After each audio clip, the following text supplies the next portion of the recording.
You are listening to the Creative Women's League podcast. I'm your host and biggest fan, Kate Toney. Creative women entrepreneurs all over the globe turn to the Creative Women's League for social media advice, marketing help, and to get their minds in the mode to achieve bigger than they ever thought possible.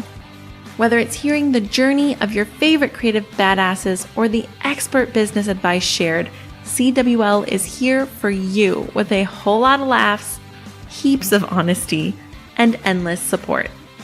Because over here, we know the secret sauce to building your creative empire all starts with motivation, inspiration, know-how, and community. If you want to exceed every goal, defeat the doubt, cast out fear, and connect with your fellow creative Wonder Woman, well, my dear, it's time to join the Creative Women's League. Hey everybody, what's up? It is Kate and I am joined by a couple guests. Hi. Hi. Tori and Brad are here with me today. We are just going to have a wonderful little chat of an episode talking about something that has come up a lot recently in all of our lives, actually. Mm-hmm. It's been kind of fun. Oh, and Alfred's here too. So if you hear the jingle jangle of a caller, it's Alfred. So it's something that's come up a lot in all of our lives, and it centers around a quote by Misty Copeland that says, "Know that you can start late, look different, and be uncertain and still succeed." We shared this on the Instagram once, and it's one of the most saved Instagram posts we have ever had. So it's hitting a chord with all of you guys, and I just feel like it's really come up in our lives a lot recently. So I'm going to have Tori take it away here, because she looks scared. She looks scared, and we've got pets roaming everywhere. I'm trying to deflect Hank from making noise. So, Tori, you're the one who actually brought up that we should talk about this. Mm-hmm. So, talk about it. Okay. Well, yeah, so I am going through a lot of changes in my life recently. And, there's always the feeling I'm young by a lot of standards, but I still feel very old. And it's the feeling of, if you have a passion. So for me, a big passion is music. We come from, I assume Kate's talked about it because it's a big part of our lives, but we come from a music loving family. When would I have talked about that? I don't know. I have not talked about that. Not necessarily a musical family, but just music loving. Music loving family. Yeah, so I haven't mentioned that, but we come from a very music-loving family. A big music-loving family, and so Kate and I that's something that we've always shared, is a love of music, and I have always wanted to write music and sing it and perform it, even just for myself, but I've never really allowed myself to do that. I have a lot of anxiety, and now it just feels like I have more of the tools to start, which again is very terrifying, because I do feel like you hear the stories of musicians where they started at 10 years old, or they, started writing songs at 5 and then they went to a musical high school and by 18 they had a record deal, and that's just not my experience. So then it kind of deters you, but if it's something I want to do and it's a passion of mine, if it's a hobby or if it's a career, it doesn't matter, it's going to fulfill me. Tori brought up an interesting point where she said that, she's not old but feels old, and I think that's something that's like indicative of being a millennial, is that we're just exhausted as a generation. Like, I could go down like a whole rabbit hole of like income inequality and how wages have been stagnant for like 30 years throughout our whole lives, but the cost of living goes up, but ultimately it takes a toll. And so I think when we see people our age that do have success stories, we always try to subconsciously we're measuring ourselves up against other people. So when, I just turned 30 this last year, so I was like, man, I'm so far behind the 8 ball. But then I was like, wait, I just turned 30. I'm not old by any means. So I graduated with a bachelor's degree at 28. I'm getting my master's. I'll be getting my master's at 30. I have so much time to do stuff ahead of me that just because like you have friends who are very stable in their lives and they have been for like a while doesn't necessarily mean that the opportunity isn't going to present itself for you to do that. The thing that I hear, because you did bring up an interesting thing with the generational issues, but I spend most of my day around women in generations, not one generation older than me, but 2 generations older than me. And I hear all the time, you guys are so lucky because you have access to the internet and you have this and you have that. And they tell me all day, every day, how they feel so behind the 8 ball that they could never start their businesses. They could never master social media. They could never do what I do now. So I think it's a form of imposter syndrome in some ways, maybe even. But I feel like no matter what, we all feel like we're the one that's too different. We're the one that's starting too late. We're the one that's going to have all the issues. And everybody else is killing it despite those things, but we can't overcome it. So I think that it seems to span across all ages, all races, all genders, where, we always feel like, oh, can I really do that now? Didn't I start way too late to start my creative business or, to dive into this new hobby or whatever it may be? Prime example, I just started learning how to do professional wrestling a month ago. Yeah.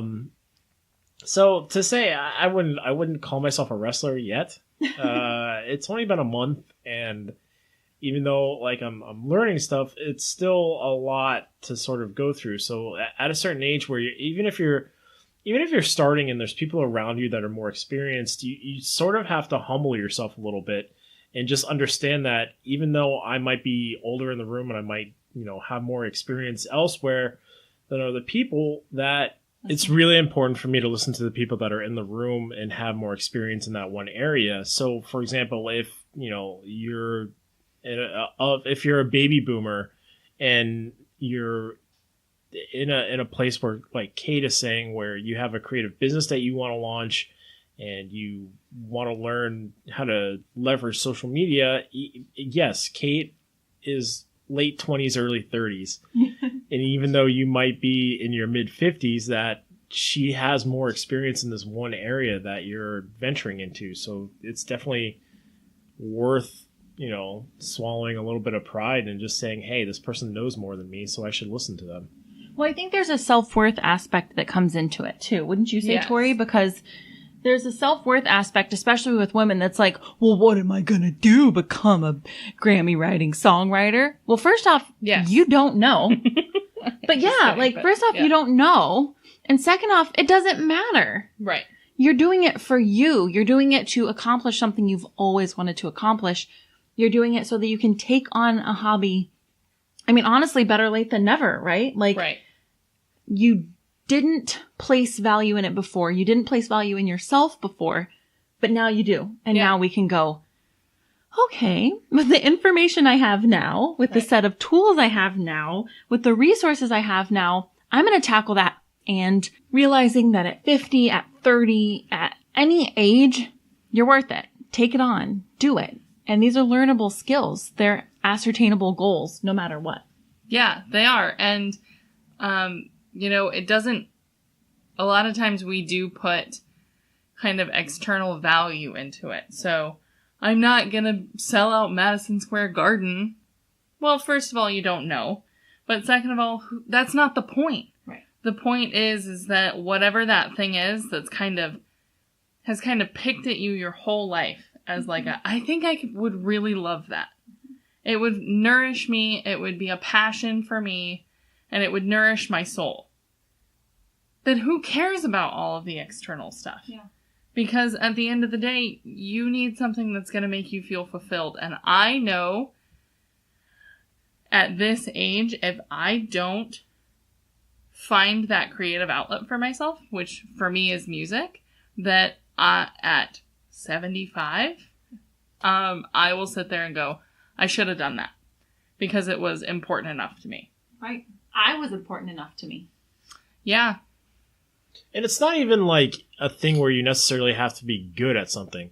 Because a thing that I told myself a long time ago is that in life, the best you can really aspire to at most things is to be about average.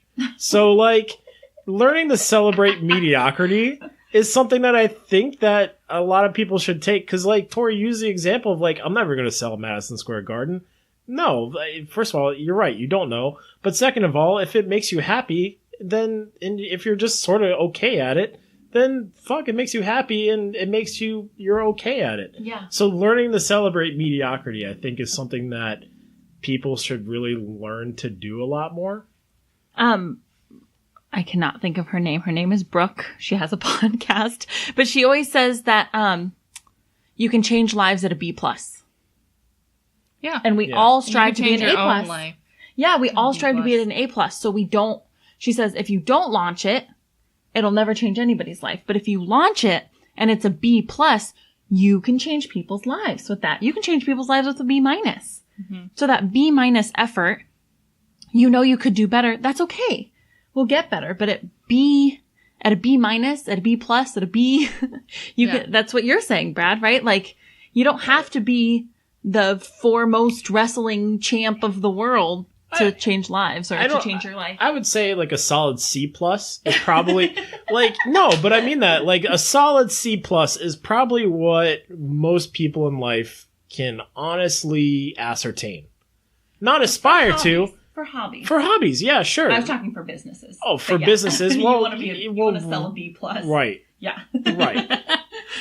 But like something that brings you personal fulfillment. Yeah. Say, like, honestly, being a C+ saxophone player, things that, like, you're gonna add fulfillment to your life. Like, if you practice enough at it and it brings you joy, to Marie Kondo it.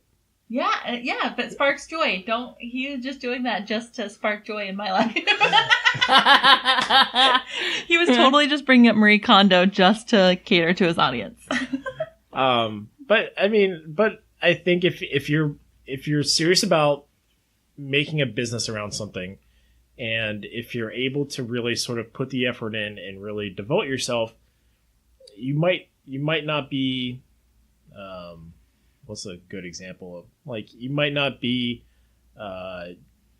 Joy, the lady who made the Joy Mop, and you get featured on like Oprah and have a movie made after you and everything. Right, the lady who made Spanx. Right. You might not achieve that level, but a lot of people have businesses that they are able to make a living off of. I always think of like how many guys just decide to start a landscaping company. I've thought of this too. or how many guys decided, like, you know, I know how to like clean a pool. Yes. It's just very like rudimentary skilled positions. Like, if you're able to like be good enough at them, then you can absolutely get that B+ business. And this is what's happening for CWL. I mean, when I started a podcast, I did that all to myself, right? Like, well, I'm never going to be armchair expert. I don't need to be armchair expert. The CWL is a small podcast with an amazing following. Mm-hmm. We get new followers all the time who are so excited to be here, and the content is really reaching them. Mm-hmm. So if I had never started because and I didn't start for a long time, you guys know that. You guys know my story. So if I kept not starting, if I kept just saying, I'm out of my depth, why would I do it now at 28 if I didn't do it at 23? That is the dumbest argument, because you're still alive. You still take up space. You are still here. So you can do it. You can do a good job at it, and you can do better every day. You don't have to start perfect. And you wouldn't, the Creative Women's League or any creative business at, let's use the age of 23.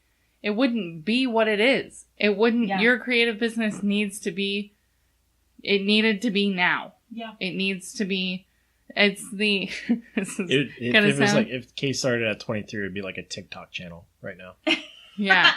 True. I'd be like an Instagram influencer. It would. That's like, hey. Yeah. Today we're doing an unboxing vid. And which is fine. Which if is you good. want to start if you want to start your YouTube channel, your TikTok channel, go do it. But it just wouldn't be for me. Right. It's gonna sound weird, but it's that, from Saturday Night Live when, Leslie Jones talks about Oprah getting fired at 23. And I think it was Colin Jost was like, oh my God, can you imagine firing Oprah? And she said no, because that 23-year-old punk had to get fired to become Oprah. And that is what it is. Everything in your life needs to happen the way it unfolds. Right. But then you can take the reins of something that's been nagging at you and do something about it. You can create that business. And for a creative business, I think the women who create creative businesses are in such a unique spot because you guys get to spark joy in people's lives. Like, make something. Marie Kondo! Call back. So sponsored by... Call back. I wish. Kate's two favorite things. Marie Kondo and a callback. True. Okay. That... I totally lost... Hold on. That you get to spark joy in... You get to make something for somebody. Yes. That brings somebody so much happiness. So, Kate made me a quilt for my birthday Christmas 2 years ago. Yeah. And it, to this day, brings me so much joy. It goes with me. It is at my work. I have it on my bed. And you get to do that as a creative woman. You get to use something that makes you happy and make other people happy with your art. That's amazing. But you have to start it. You have to start it. And you don't know the path that things will take, right? Yeah. Because you're saying well, I won't sell out Madison Square Garden. Okay, fine. But it might. But you might. But the other thing that you might do is you might take your marketing background and then it might take you down a whole nother path. You know what I mean? You don't know the paths that are going to unfurl because you took that step. Brad, I hope you become The Rock. I hope you just morph into Dwayne Johnson. I hope I become The Rock. That's what I'm saying. Me too. Nobody more than me hopes that you become just morph into Dwayne Johnson. But it doesn't have to be that to be important in your life. First off, it can just be a hobby. Second off, it could take you down a whole other path then. Yeah. Maybe you end up starting your own wrestling school. Maybe you end up working for another company or starting another company. Yeah. You just don't know, but you have to start. No matter how old you feel, how different you feel, how weird you feel, how inept you feel, you have to start. We've all been there. We've talked a lot on the podcast in general about making peace with those things. So for me, a big thing was I always felt embarrassed by it. I felt embarrassed by wanting this thing and being scared to start it. But I just have to make peace with that for myself in order for it to bring me fulfillment. Sorry, I touched Alfie and he yelled at me. So he said, Alfie's given us the wrap-up signal. All of our pets want to go to bed. So that means we end the episode here. But we just want to... Every single one of us in this room know that feeling. About different things, about just kind of various points in our life in general. I mean, Brad, like you said, you went and got your degree, what could be considered later in life when you're going in your late 20s. And I went and did, I've had a million different career changes and passion changes. And Tori's Tori's had a total upheaval. We'll talk about in another episode sometime. But, you can start late. You can look different. You can be uncertain. And you can still succeed. That's what we're here to tell you. Yes. Yes. Anything else? All right. They hesitated, so I'll dive right in. Thank you guys so much. We will be talking about this in the Facebook group, Creative Women's League on Facebook. Go follow us on Instagram at Creative Women's League. There will be links in the description. And we love you guys. You can do it. You can do this. Whatever it is in your life, if you're going to take up a hobby, if you're finally going to start this business and really put the time and effort that you want to in it, you can do it. You got this. You got it. You guys are assholes. Bye. Love you.